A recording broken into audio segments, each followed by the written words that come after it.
This week, our Brody File crew on the golf course with Donald Trump. How in the world did that happen? One-on-one with the GOP presidential frontrunner who's going biblical. But the Bible is special. The Bible, the more you see it, the more you read it, the more incredible it is. And he's talking about God. Who is God to you? I'd say God is the ultimate. He's been a hit with evangelicals so far, but they have a concern. They want you to tone down the insults a little bit. They think that they can get there to vote for you if you could tone it down a little. Do you see that criticism at all? I do, and I can understand it 100%.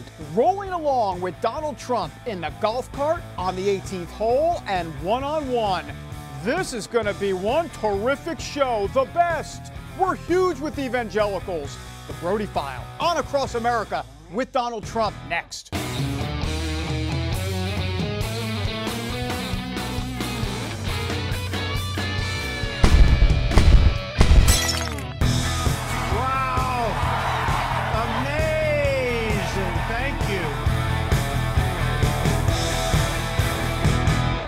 And welcome everybody to our special show on Donald Trump. Look, he is the GOP frontrunner for president. Now, for some, that may give you some serious heartburn. For others, it's cause for celebration. But whatever the case, here is Trump's message for you. Deal with it. And that is indeed what we will do for the next 30 minutes, because we're going to take a closer look at the real Donald Trump. You know, that's the name of his Twitter handle. And as the billionaire seeks the GOP nomination, voters are going to get a better handle on who the real Donald Trump is. So far at least, we know this. He's strong, brash, bombastic, politically incorrect, has a healthy ego, and has taken the phrase politics as usual and thrown it out the window. We also know that voters will eventually want more substance from him. So, is he up for the task? Well, he's going to need to answer that over time. In the meantime, the Brody File will do what we do best: faith and politics. We spent some time with Trump on his beautiful golf course in Southern California. Now, I'm sure he would describe it as huge, terrific, the best. So, in the next half hour, you're going to hear Trump talk about the Bible, God, forgiveness, communion, the evangelical vote, the Supreme Court, gay marriage, his aggressive style, and so much more. We begin, though, with some faith talk. You know, Donald Trump isn't known for being a Christian who wears his faith on his sleeve. So for him to actually talk to us about the things of God is always enlightening. So here is some of that conversation that took place both inside the Trump National Golf Club and outside on the 18th hole as well. Let me ask you a little bit about your popularity with evangelicals. What do you make of it? I know you're asking others to say, who knows, but what's your take on it exactly? Well, I love them. I mean, I am one of them in a true sense. I'm Protestant, I'm Presbyterian. I've gone to communion so often, and I love going to communion. I feel it makes me feel so good and so pure, which is hard for me to feel, but it makes me feel so good. And I just have a great relationship. You see that in the polls where I do so well with the evangelicals. And some people are surprised to hear that, you know, coming from Manhattan and being in the kind of a business I'm in, which is a very big, tough business. Mm-hmm. But my relationship with the evangelicals has been very special. They are very special people. Mm-hmm. The Bible, you talked about, The Art of the Deal, great book. The Bible, even better. Why is that for you? Well, there's so many things, like, you know, you take whatever you want to say. There's so many things that you can learn from it. Proverbs, the chapter, never bend to envy. I've had that thing all of my life where people are bending to envy. And they're just, it's an incredible book. So many things you can learn from the Bible, and you can lead your life. And I'm not just talking in terms of religion. I'm talking in terms of leading a life, even beyond a religion. There's so many brilliant things in the Bible, and you can read it over, and many people have done this and they've led their life that way, but you can read it hundreds and hundreds of times. You know, David, they say great art, like the Mona Lisa.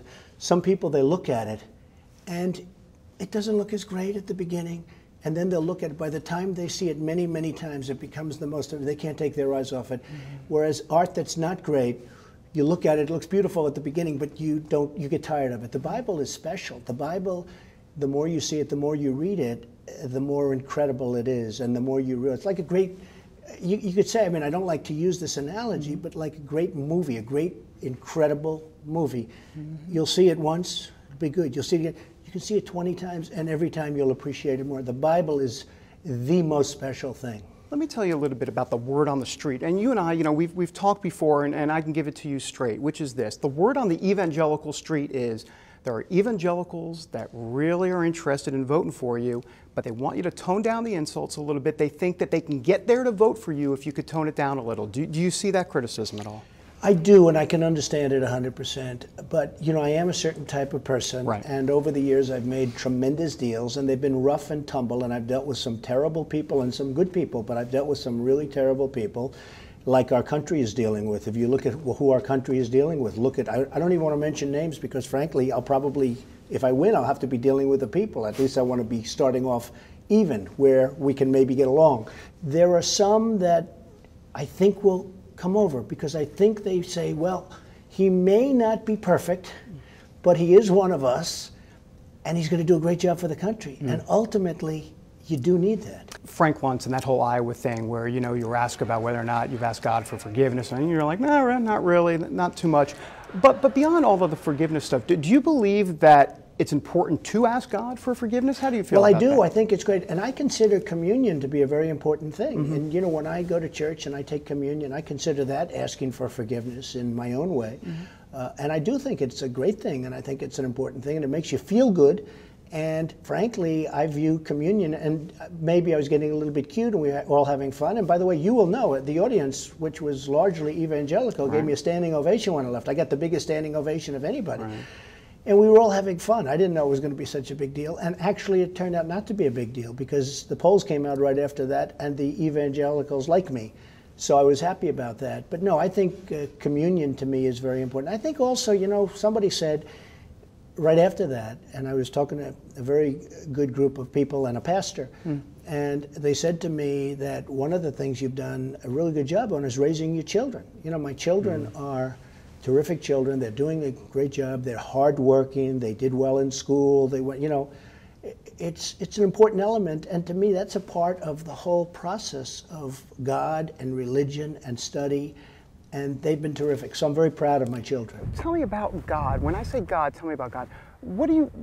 Who is God to you? What are some of your thoughts on this? Clearly, you're a smart man, you're a smart businessman. You've contemplated this before, or have you contemplated it? I'd say God is the ultimate. You look at this incredible, here we are in the Pacific Ocean. How did I ever own this? I bought it 15 years ago. I made one of the great deals, they say, ever, this piece of land. I have no mortgage on it, I will certify and represent to you. We'll see that. And I was able to, buy this and make a great deal. That's what I want to do for the country, make great deals. We have to bring it back. But God is the ultimate. I mean, God created this. Yeah. And, here's the Pacific Ocean right behind us. So, nobody, no thing, there's nothing like God. When you're in front of these swarming, huge crowds, look, you got a healthy ego, newsflash, but does that feed the ego, or do you feel more humility? Do you feel a little bit more humble by this whole arena situation? Well, when I fill an arena like we did the American Airlines Center last night in Dallas, it's funny. The people were so enthusiastic that it was easy to do. Somebody, because I don't believe in teleprompters, if I would read my speech, it would be so much easier. And you never get in trouble, which is also good, right? But you read a speech, and you read it, and then you leave, and nobody goes crazy. I give it very much from the heart. The greatest speaker I think I've ever witnessed was Dr. Norman Vincent Peale. And he would speak, the power of positive thinking. He would speak so much, and he'd bring it into modern day life. He'd talk about success stories and people that were successful and became alcoholics and then they conquered it. Or he didn't so much discuss drugs because drugs weren't the big thing in those days, but alcohol was a very big problem. And he gave some of the greatest sermons ever. And he was just, regardless of sermon, he was just a great speaker. But he wasn't reading anything, and I grew up watching that. He wasn't reading and I've had plenty of pastors and ministers that read. It's not the same thing. Norman Vincent Peale would get up and his arms would be flailing, and you hated to leave church because you wanted him to go on further. Evangelicals who are thinking about voting for you but are going, I don't know, because we want to make sure that, or they want to make sure that they can trust you. What's your message to evangelicals? Because, go back to 1999, the pro-choice thing, and the whole thing. What do you say to evangelicals in terms of them, that you can believe that they can trust you? Well, when a pro-choice question was asked to me many years ago, I was a businessman. It was never even asked to me. It's something you asked, and it was never even asked. And it was just like, oh, and if you ever saw the end of that whole thing, it was because it was one particular quote, and I'm a business guy. And I sort of said, I hate the concept, and I do. I hate the concept of abortion. Hate the concept. And as you know, I've changed over years. Over years I've changed. But I think that in terms of the evangelicals, and I think one of the reasons I'm doing so well, I am a Christian, I'm a Protestant, I'm a Presbyterian, I'm a total believer. I believe in the Bible, I believe in God, and I think I will help them so much with this country. It's very interesting. A couple of ministers and pastors, and I thought it was accurate. I shouldn't say this to you, but I thought it was pretty good. They said, he may not be perfect, but he's absolutely the best leader, and he's absolutely the best guy to take this country out of the morass. So he is a religious guy. He does believe. He may not be perfect, but in terms of running the country, he's perfect. I will do a great job. And they said, and therefore we support him. And these were ministers and respected people and pastors. And I think there's a lot of truth to what they said. That is Donald Trump here on the Brody File. By the way, for more clips from the interview, you know where to go. You got to head to the Brody File. That's the Brody File blog on cbnnews.com. All right, coming next, Donald Trump talks about the Supreme Court, religious liberty, and gay marriage. More on the real Donald Trump when we come back.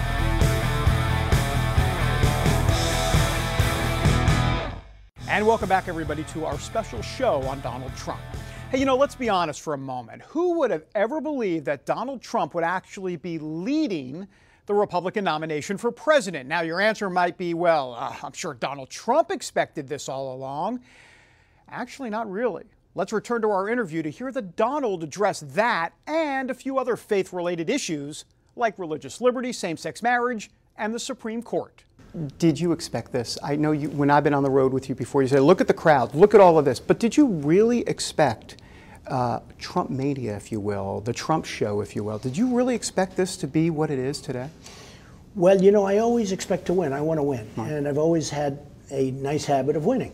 But frankly, I never thought I'd be going and surging so far ahead of everybody. I never thought that it would happen this quickly. I thought maybe at the end, like a race, a horse race, where, at the end there's you win by a head.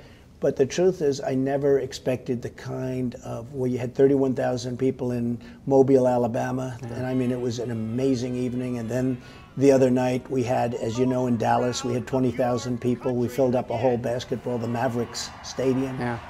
And it was a love fest. It was an incredible, a lot of evangelicals, by the way, and a lot of Tea Party people, and everybody was there. It was absolutely amazing. I don't think, just to answer the question, I don't think I ever thought it would be this big this fast. Religious liberty, the Kim Davis thing, you think an accommodation should be made at some point? I know this thing has kind of moved on at this point, but there's going to be other cases coming up. Yeah, it'll go on for a while, and you're also going to have new elections coming up, and changes could be made, and lots of things can happen. But right now, we have some very terrible Supreme Court justices, and frankly, they should have at least had that as a states' right issue. And the whole thing is very sad. But you would think that maybe she could let other people in her office sign. But that's going to go on for a while, and you're going to have a lot of them go on for a while. It was a terrible decision to put her in jail, I thought. It was not good and caused lots of problems. But at some point, I guess probably other people will sign and you'll get it done. At the same time, we are a country of laws, and the Supreme Court has ruled whether you agree with these justices or not. Obama's put some real beauties up there. But that's always been a tough situation, and I think you're going to have a lot of other cases. You're going to see this go on and on, David. What kind of justices would a President Trump be looking for? What do you want to see in a Supreme Court justice? Well, I would like to see great scholars. They have to be great scholars. Probably they have to be within the law, in terms of law background. You don't actually have to be, and maybe we should do that because it hasn't happened in a long time. But I would want to see scholars, and I'd want to see very conservative people. I want to see people that love the country. I think we have some people that probably don't love the country enough.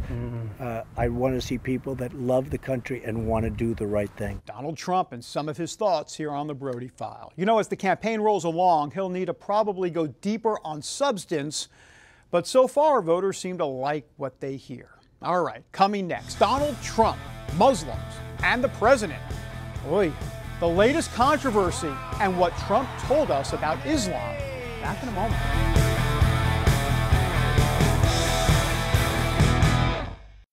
And welcome back, everybody, to our special show on Donald Trump. Well, look, in the last week or so, the media decided to have a field day in their attempt to rough up Donald Trump when the following happened recently at a town hall meeting in New Hampshire. Have a look. We have a problem in this country. It's called Muslims. We know our current president is one. Right. You know he's not even an American. We need this birth question. certificates, man. But anyway, we have training camps growing where they want to kill us. That's my question. When can we get rid of We're going to be looking at a lot of different things. Well, you know, the media didn't like that answer, but here's the reality. Why should Donald Trump defend President Obama's faith? I mean, do you think the president would actually defend Trump's faith? Plus, the media ran with the storyline that Trump is looking at a few things to do with all the Muslims in the country. Hey, that's not what he said. He was actually responding to the Muslim training camps that have reported to be in the United States. Oigavolt. Anyhow, let's delve into the subject of Islam a little bit more. You know, in our first interview with Trump, we asked him actually about all of this and the so-called peaceful religion. You said one time in an interview that and just recently, that you said on O'Reilly actually, there's a Muslim problem in this world. What do you mean by that exactly? Well, Bill O'Reilly asked me, is there a Muslim problem? And I said, absolutely yes. In fact, I went a step further. I said, I didn't see Swedish people knocking down the World Trade Center. And, you know, it was very interesting. I thought that was going to be a controversial statement.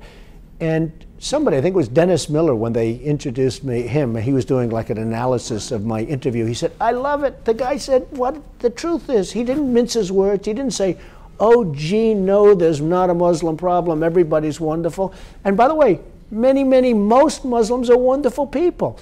But is there a Muslim problem? Look what's happening. Look what happened right here in my city with the World Trade Center and lots of other places. So I said it, and I thought it was going to be controversial, and actually it was very well received. I think people want the truth. I think they're tired of politicians. They're tired of politically correct stuff. I mean, I could have said, oh, absolutely not, Bill. There's no Muslim problem. Everything's wonderful. Just don't forget. Just forget about the World Trade Center problem, blah, blah, blah, blah, blah. You know, but you have to speak the truth. We're so politically correct that this country is falling apart. Donald Trump talking Islam on the Brody File. All right, back in a moment with our Best of Donald Trump segment. Wow! Amazing! Thank you. And welcome back, everybody, to our show on the real Donald Trump. Look, folks, we've interviewed him 6 times now. I mean, we're having a hard time keeping track. Let's pop up some of those interviews. Can we do that on the screen? There it is. Started back in 2011 at Trump Tower when he was thinking about running for president. And since then, we've interviewed him down in Florida, twice in D.C., and New York again. I mean, we love sitting down with him because unlike your typical politicians, he's not going to give you talking points. I mean, he's going to speak right from the heart. And I mean, how could you not love that? So here is some of our best of Donald Trump clips through the years. I understand a lot of people send you Bibles. Is that true? Well, I get sent Bibles by a lot of people. Where are all those you have a Bibles lot. anyhow now? Well, actually, we keep them in a certain place, a very, very nice place. But people send me Bibles, and you know, it's very interesting. I get so much mail, and because, like, you know, I'm in this incredible location in Manhattan, you can't keep most of the mail you get. There's no way I would ever do anything to do negative to a Bible. So what we do is we keep all of the Bibles. I would have a fear of doing something other than very positive. So actually I store them and keep them and sometimes give them away to other people. But I do get sent a lot of Bibles. Very interesting. And I like that. I think that's great. The Tea Party, I think, loves me because I tell it like it is. I talk about our country being in decline. They don't want to hear that. But unless you know about it, you're not going to be able to do anything about it. I talk about China ripping us. I talk about all of the things that's happening with energy and energy. We could be self-sufficient in energy. We don't need OPEC. We don't need anything. And yet we're not allowed to take the oil out of the ground. We're not allowed to go after natural gases. We're not allowed to do what we can do. We would be in a period of wealth like this country has never seen if we were allowed to just sort of let go, get rid of regulation. I look at the regulations in this country. As a builder, you build a building, environmental impact statement. Sometimes it takes 10 years before you can build. And then, by the way, at the end of the 10 years, they say no, because there's a piece of grass that is going to be disturbed. And I'm being totally serious about that. A piece of grass is going to be disturbed, and there's not that much of it. So you have to keep thousands of people out of jobs. You have to stop building housing, et cetera, et cetera. And other countries see this, and they watch this, and they laugh. We have to make America rich again and make America great again. You can't do it without making it rich.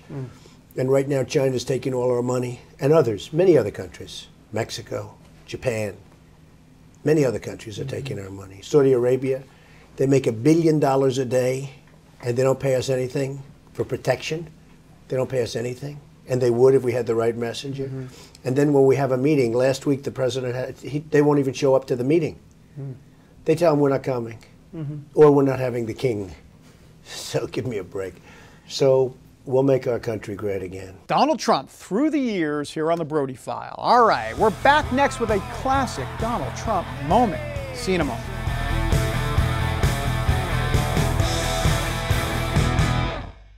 All right, welcome back, everybody. Hey, look, before we leave you, we have to show you this classic moment with Donald Trump on the golf course. Now, his critics love to bash him because they think he has no love in his heart for immigrants. Well, Trump says nothing is further from the truth, and he wanted to prove it to us as our cameras roll. Take a look.